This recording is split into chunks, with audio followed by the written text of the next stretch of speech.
Hello everyone, in today's tech tip we are going to see how to add cap tracks to the studs of our panel. First we need to come here to the wall model tab and in marker manager, in wall and then vertical framing we can find the cap track default marker.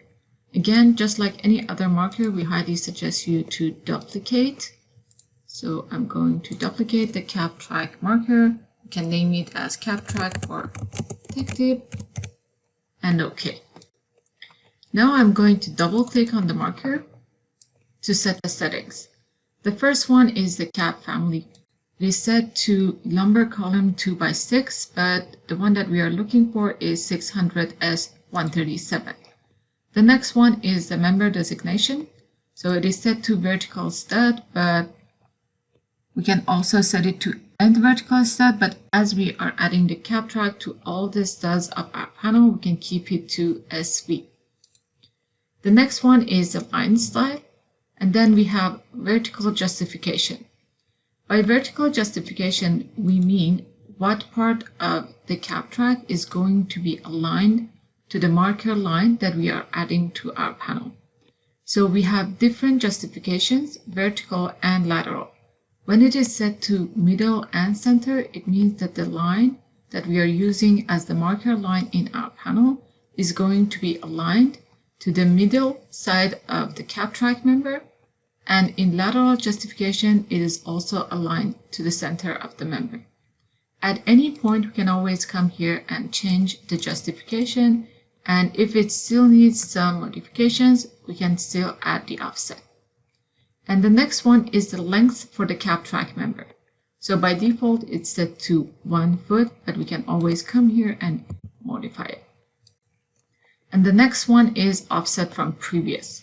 So if we are having more than one cap track on one stud in our panel, we can come here and add an offset from previous.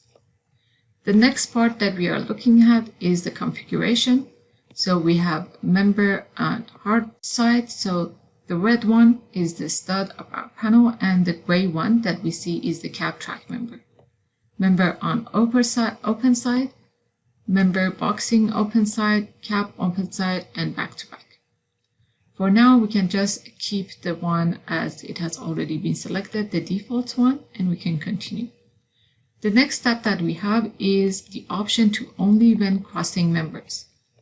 When this item is unchecked, it means that it's going to add the cap track to all the studs that marker line has been crossing them. But if there are a few members that we want to add the cap track, but not the rest, we can always come here and, for example, we can select if we want to just add the cap track to the king studs or just the windows.